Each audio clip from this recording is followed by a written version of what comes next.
What you're wanting to begin to acknowledge is that there are plenty of avenues for money to come in. And it's just like your analogy about the air in and the air out and the air in and the air out. You are more comfortable when you allow the air in and you allow it out. In other words, we don't see any of you out on your porch trying to breathe all of the air for the day in all at once, and then you just go through the day letting a little out and a little out and a little out. And you don't want to do that with money, it seems. Yes. You don't want to have a big sale of something where you've got a big chunk of money and then money out. That's what's making you uneasy. But we want you to begin saying, relative to dollars, it's not quite like breathing in and out, because with dollars I can take longer, slower breaths in and longer, slower breaths out. In other words, I have plenty of money that's in, and now while this money is going out and there's plenty of it, there will be other avenues for it to come in. These are the kind of conversations you want to have. And as you relax into that, it is our promise to you that all of the money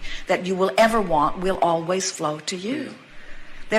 You will reach the place, and not very far from now, where the money will flow in faster than you have time for it to flow out. In other words, it's going to start piling up on you.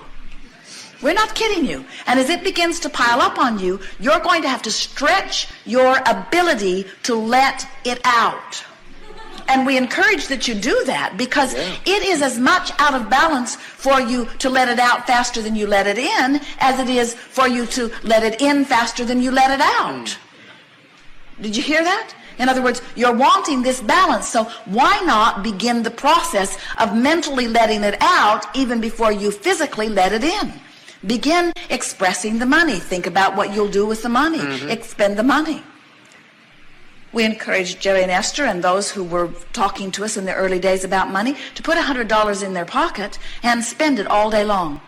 I could spend it here, I could spend it here, I could spend it here. It's great fun to think of all of the things. And some said, oh, Abraham, you haven't been physical lately. $100 won't go very far. And we said, spend it 1,000 times today, and you've spent $100,000, and that goes a long way in getting the juices flowing in your financial vibration, you see.